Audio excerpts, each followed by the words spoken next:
Sakura didn't think she had ever seen Konoha this full of outsiders before. It made sense, she supposed. For ordinary people, ninjas had a sort of mythical reputation. And when and where else would they get the chance to see them put on a display for their amusement? As one of the main sources of entertainment, because really what else were they, Sakura was treated as a VIP as she was escorted to the area reserved for the contestants. An exam to show your abilities, Asuma had said. What a joke. A giant publicity stunt, that was all this was. Sakura frequently had to remind herself not to let any of the bitterness at this whole situation show on her face. The laughter and excitement of the crowd, that was what Ino had died for. For the chance to be part of that. All the other contestants were here as well. Naruto, this would be the first time in weeks since Sakura had seen her. Sasuke, Hinata, Tenten, Kankuro, Chino, and Gaara. Tensions between them were high for obvious reasons, and Kankuro made sure he was always between Gaara and everyone else, Naruto in particular. For whose benefit he was doing this was unclear. Oh, and just to be clear, Sasuke and Kakashi aren't late for what might be the most important event of Sasuke's career, because why would they be late for that? That'd be just dumb. Sakura looked at her own opponent. Hinata didn't look certain, nor nervous. And confident also wasn't quite the right word for it. Intense, that was the word Sakura would use to describe Hinata right now. Not counting Naruto or Gaara, she seemed the most invested in the outcome of the tournament. Bah! A tournament! Could they be any more obvious?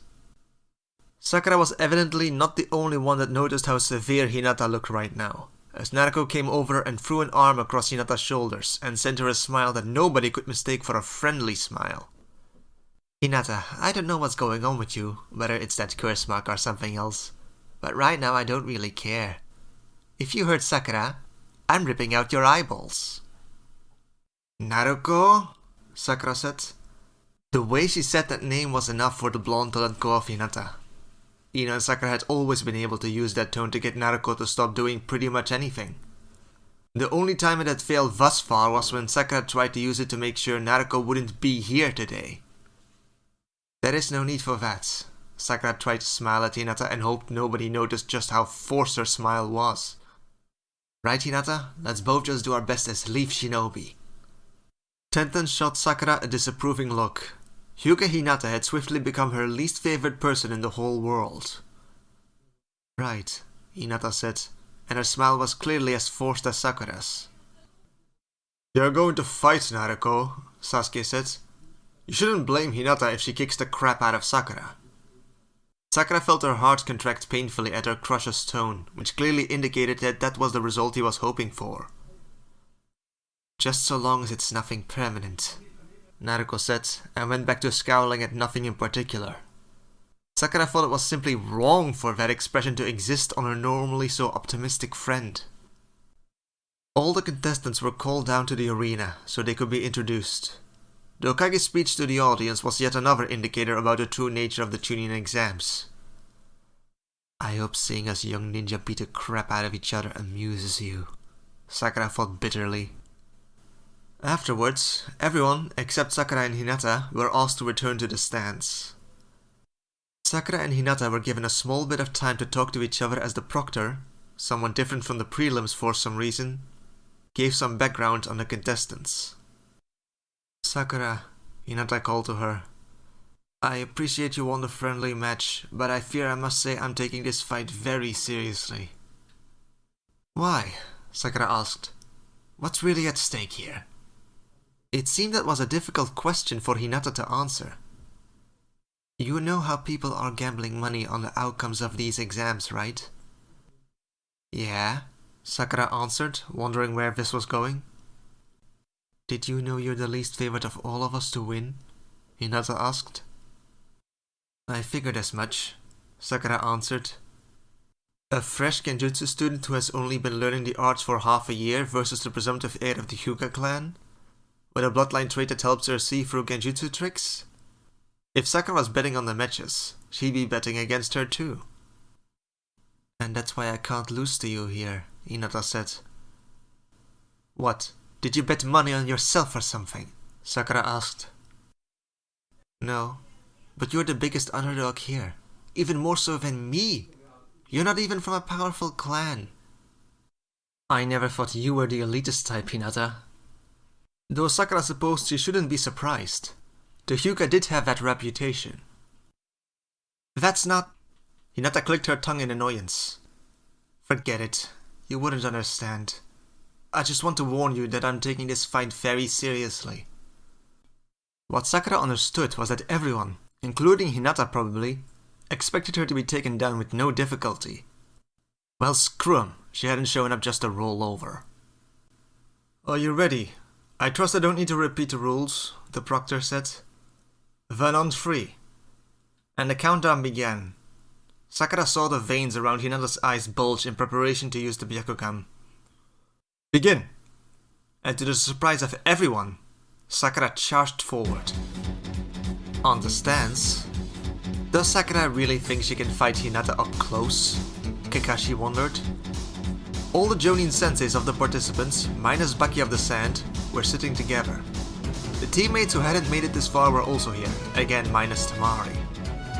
She's not that stupid, Asuma said. But then what is her plan? He wondered to himself. Could Hinata already be under a Genjutsu and Sakura is just going for the finish? The only way for that to be possible was as if Sakura had made her move before the match had even begun. While doing so would have been against the rules, it would be a very shinobi thing to do, and some might give her points for that if she got away with it. But no, Sakura lacks the kind of low cunning required for such a strategy. They saw Sakura flash a few hand signs before reaching Hinata, and her hands glowed faintly blue. A melee Genjutsu? Asuma wondered. That won't work, Hiyashi said at a different part of the stadium. Hanabi was sitting next to him. Watch closely, Hanabi, and tell me if you understand just why the Gentle Fist is superior to this strategy. Because we can take out our opponents more quickly than illusions can? Hanabi guessed immediately. Wrong. Watch closely and then give me your answer. Down in the stadium, Sakura and Hinata were cautiously dancing around each other. It was soon obvious to all watching that Hinata was just plain better at this than Sakura, and it would only be a matter of time before she was taken down. Damn it, Sakura, there has to be more to your plan than a melee Genjutsu, Asuma thought. The two combatants separated briefly, and again, Sakura started flashing the same hand signs. Hinata didn't seem inclined to let her finish the sequence, and she attacked before Sakura could finish. Oh! Hanabi's face lit up in realization. We don't need hand signs. Correct. There are many melee ninjutsu tricks in the world. You could coat your hands with lightning or fire, or be ready to use a genjutsu on the first hit. But all of these things require hand signs. The Gentle Fist's greatest strength over any of these other techniques is that we rely on pure chakra manipulation. And so we don't need hand signs between every clash. Anything that does will never be able to compete. Now, without the characteristic blue glow around Sakura's hands, Hinata felt safe to be a lot more aggressive. Sakura tried to fend her off, but again, Hinata was just plain better at this. And soon she landed a hit on Sakura's shoulder. Sakura looked panicked as almost half of her body became sluggish, and Hinata didn't hesitate to exploit the opening. I win! Hinata yelled, and she came from Sakura's almost paralyzed right side. Right at the last moment, however, the panicked look on Sakura's face disappeared to be replaced by a pained smile. The arm that before that pointed hung limp at her side flew forward to backhand Hinata across the face. It was a hit Hinata would have easily been able to avoid if she had seen it coming, but the hit Hinata had landed before should have all but incapacitated that arm.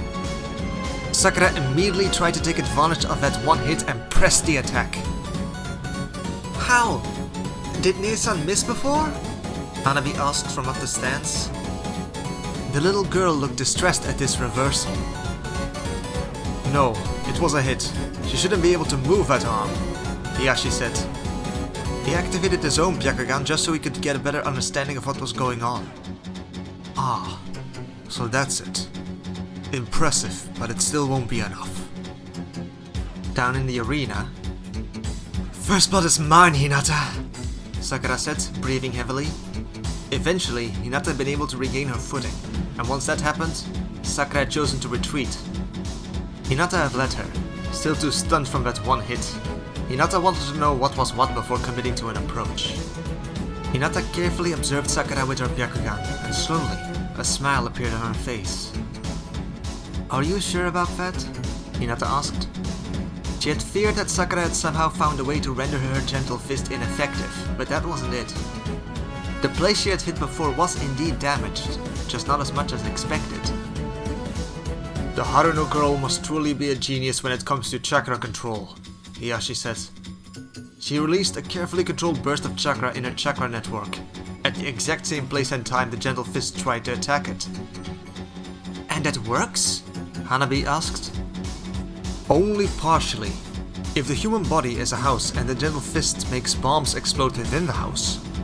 What Haruno-san tried to do was to throw your own bombs within the house to cancel out the enemy's bombs. Your house will still end up a mess at the end." Hanabi looked reassured by this.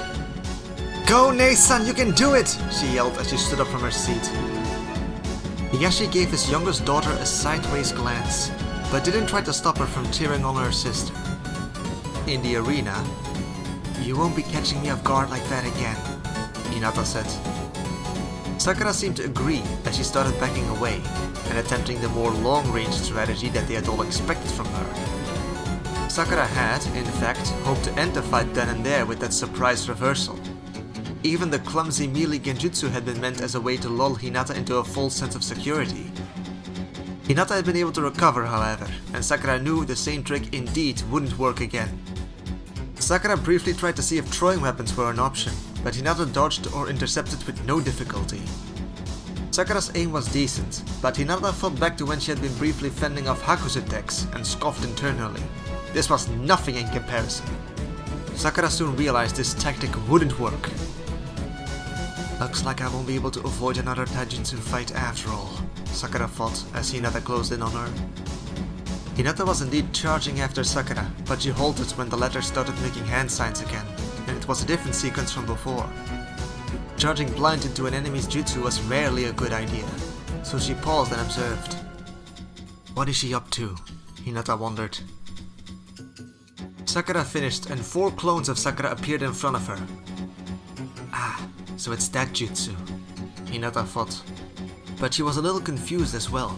Hinata would see the clones for the danger they were, and be able to break the Genjutsu as soon as it took hold, which made them essentially useless.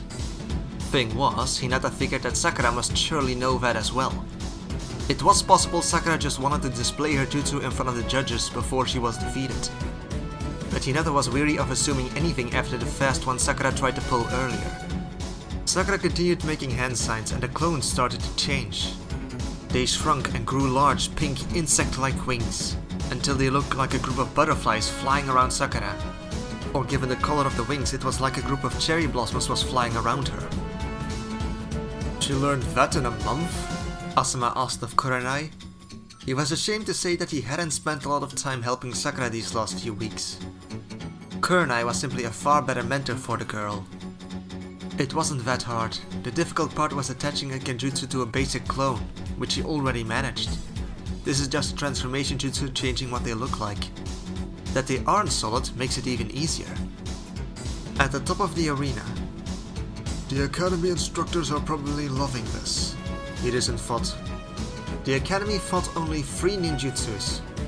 The basic clone, the transformation, and the replacement jutsus. Of those 3, the last was barely its own technique at all. Contrary to what it seemed like to those who weren't ninjas, the replacement jutsu didn't switch yourself out with another object to take the fall for you. The replacement jutsu simply made another object look like you, so the enemy might mistake it for you. It was useless if you weren't already fast, skilled or sneaky enough to switch yourself out with the object in a way the enemy didn't notice. That made the transformation jutsu and the replacement jutsu almost the same thing. Many Academy students looked down on those basics, yet Sakura had taken the most basic of jutsus she had learned in the Academy and built on them. First with the basic clone jutsu and now the transformation jutsu. In the arena, "I'll still be able to keep an eye out for them. That they can fly shouldn't make a difference," I'll know when I'm hit, and so I'll know when to release the Genjutsu, Hinata thought. Hinata was soon able to close the distance and force the Taijutsu fight she wanted, all the while keeping an eye on the flying butterflies that circled around her. Sakura gave ground quickly, and it was testing the very limits of her Taijutsu skills to keep Hinata from overwhelming her within seconds. One of the butterflies shot forward just as the two kunoichis clashed, and disappeared as soon as it made contact with Hinata's skin. Knowing what had happened, Hinata tried to disengage and release the Genjutsu, but just as she was about to make the hand sign to disrupt her own chakra network, Hinata felt Sakura hit her in the stomach, sending her crashing towards the ground. On the stands. So that's her plan, Asuma thought. Even if you knew you were under a Genjutsu, you still needed to break it, and while that generally wasn't that difficult, it did require a moment for you to concentrate, during which you were vulnerable. Even if you didn't have anything to do with how Sakura learned this beyond introducing her to Kurenai, he still felt incredibly proud of himself. That's my student, bitches. On the ground, Hinata was seething with anger, all of it directed not at Sakura, but at herself. Sakura was fighting back against her. There was a chance she wouldn't win, and that couldn't be. Hinata might be able to accept losing to Neji, or Sasuke, or Naruto, or Gaara. All of them were geniuses. But Sakura? Sakura wasn't a genius. She was just normal, like Hinata. If you looked at her profile on paper, you would have described her almost like aggressively average. What people knew of Sakura, if they knew about her at all, was that she was best friends with Naruto Uzumaki. If Hinata couldn't even beat her, even after all her efforts, then what was the point of it all? What was the point of Hinata's existence? No, I won't allow it. Sakura startled when she made eye contact with Hinata again. She saw something within those wide, pupilless eyes. Something that made Sakura subconsciously stop seeing Hinata as a fellow Leaf Kunoichi whom she was competing with, but instead simply as an enemy ninja. Her hand went to grab a kunai with a pre-prepared explosive tag and threw it as Hinata charged at her. Hinata didn't dodge, instead speeding up suddenly, so Sakura detonated the bomb a moment too late to end the fight. It still cinched Hinata's back and sent her tumbling forward, but she rolled with the blow and so closed the distance between them again. They resumed their close-range taijutsu fight. Hinata was clearly treating the flying butterflies with much more respect this time, and did everything she could to avoid touching them unless she planned to destroy them. It was difficult.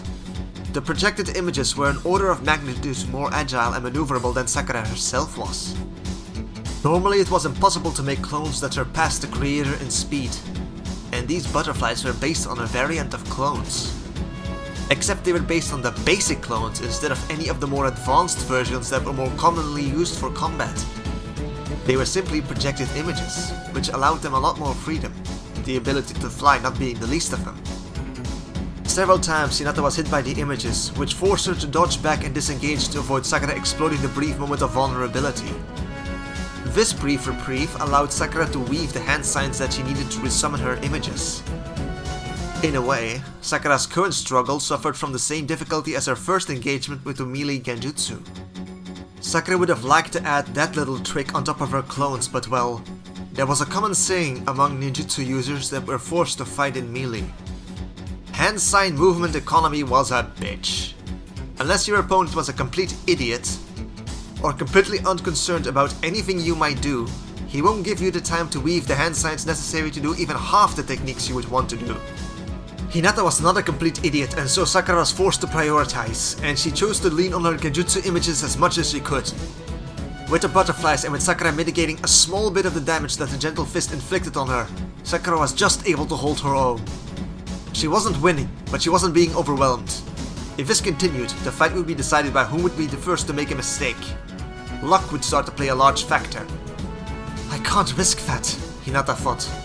This whole situation was infuriating. She was angry at herself for assuming Sakura would be an easy opponent and underestimating her. No, she probably is an easy opponent compared to all the other contestants. It's just that I'm just as pathetic, and I'll be even more worthless if I lose. Hinata couldn't accept that, and so it was time for some other tricks. It was a very simple trick, a simple smoke bomb that would block Sakura's vision, but not Hinata's. It was an obvious move for someone that had a Byakugan. It was in fact so obvious that Sakura had a response ready in the form of a special explosive tag to blow away the smoke. Sakura didn't have the skills necessary to make these, but Tenten, who did know some basic sealing jutsu, did. It was yet another sign that while Hinata may have fought lightly of her opponent, Sakura certainly hadn't. If Hinata lost, she couldn't blame it on her inherent lack of talent, but it would be solely her fault. She couldn't accept it. She couldn't bear to accept it. She didn't want to hate herself even more. When Hinata was next touched by one of the cherry blossom butterflies, instead of disengaging, she went for another smoke bomb. If Sakura decided to exploit the moment to hit her, that would also break the Genjutsu. Hinata would accept some pain if it gave her a greater chance of victory. Sakura hesitated for a brief, crucial moment about whether to exploit the opening as she had been doing whenever she got the opportunity, or grab her smoke-clearing explosive tags, and so she wasn't in time to do either. The arena was briefly covered in smoke, and with the opportunity to land a hit now being lost, Sakura didn't hesitate anymore to grab for the smoke-clearing tools along with something extra. Hinata was forced to use a precious moment to clear her head of Genjutsu again, and by the time she could trust her senses, she was already charging forward towards Sakura's last known location, and committed to the attack. She saw Sakura reaching for both the familiar smoke-clearing tool and what looked like another kunai with a regular explosive tag, and she seemed ready to use it on her. Sakura couldn't see anything while the smoke persisted, but she still had a general idea of Hinata's direction, and that might be enough. It might hit her, it might not, but if it did, it was over. Luck and chance. Hinata couldn't risk it. She needed to stop it. She needed to be faster. She needed to be better. She tried to reach deep inside her for some second wind or something. Something to prevent her losing. And something did respond. Eagerly. Without Hinata even fully registering what had happened. The cursed seal answered the desperate plea of its host and broke free of the evil suppressing seal. Hinata shot forward like a bullet and managed to knock both the smoke-clearing tool and explosives out of Sakura's hand. Next, foregoing the gentle fist and guided on pure amped-up aggressive instincts, Hinata grabbed Sakura by the back of her head and brutally forced it to collide with her upcoming knee. There was a crack. Sakura fell on the ground, and only then did Hinata fully realize what had just happened. She had just used the curse mark. If everybody saw it, what would happen to her? Desperately, she tried to force the curse mark back before the smoke cleared enough for everybody to see it.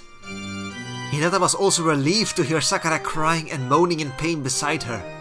If she was making noise, that meant she wasn't dead. A hit like that could have easily killed her.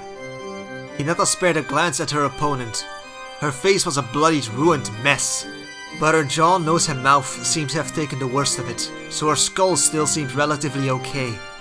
If Hinata had hit her just a few inches higher. Hinata vomited and tears started to form, both from the pain of the cursed seal resisting being shoved away, as well as the knowledge that she had nearly killed one of her old classmates. What would the consequences of that have been? Hinata's life would have been over. Hinata had an extremely low opinion of herself. Talentless, worthless, failure, weak-willed and many other derogatory words were things Hinata used to describe herself. But even in her darkest moments, Hinata had never felt the need to add evil to the list. Until now. What's wrong with me? Hinata thought as the curse mark slowly receded. Was it just the curse mark? Or was a part of her truly that twisted? Blaming the curse mark would have been convenient, but she just couldn't be sure. She had no way to know how much or even if the curse mark guided her actions. There was no visible line in her mind, no line in the sand where she could see the curse mark ending and her own will beginning. She just didn't know. It all just felt part of who she was now. By the time the smoke cleared, Hinata had completely forced the curse seal back. She was swiftly declared the victor, and a second later the ground shook as if a small comet had just hit it. Naruto was hovering over Sakura's prone body, holding one of her hands in both of her own. She looked absolutely horrified and was trembling with a desperate fear. "We need a medic! Please, someone! Anyone!" I do know some basic medical ninjutsu, Hinata forced herself to say. Naruto looked at her, demonic red eyes glowing with power and loathing. She didn't need to say anything, and Hinata fled from the arena with small tears flying from her face. Hinata had always looked up to Naruto and wanted to be closer friends with her, but those chances now looked even more broken than Sakura's face. And that's where we're going to end this chapter, but I do want to give just a little bonus scene about what might have happened if Sakura had won this fight. Hinata had fought to the last. Even after she had taken an unlucky blow, she had refused to stay down until she was literally incapable. And at the end, she was left a broken, sobbing mess on the ground. Sakura didn't understand what in the blazes was so important about this fight. It was all just meaningless entertainment for the masses. And everyone does love an underdog. Sakura fought as the crowd cheered for her. Sakura had been considered an easy opponent, and now here she stood, victorious over the crying body of another 13-year-old girl. Hinata was soon carried away. After all, it wouldn't do for a Konoha ninja to be seen crying now, would it? That would be contrary to the whole purpose of this event. Some people were throwing flowers at her, and Sakura got the impression she was supposed to take a bow or something. Sakura recalled how desperately Hinata had fought in the end. Sakura may not understand the details, but she suspected something had broken in Hinata with her defeat. Some dream or hope had ended, beyond a mere promotion. Yet another dream broken so we could be shown off, Sakura thought. She thought back to that one rain ninja that God had killed in the forest, and Sakura wondered what his dream had been. A dream that was now lost for these cheers. At that moment, all of Sakura's frustration, her outrage at this whole situation boiled over into a sort of reckless madness.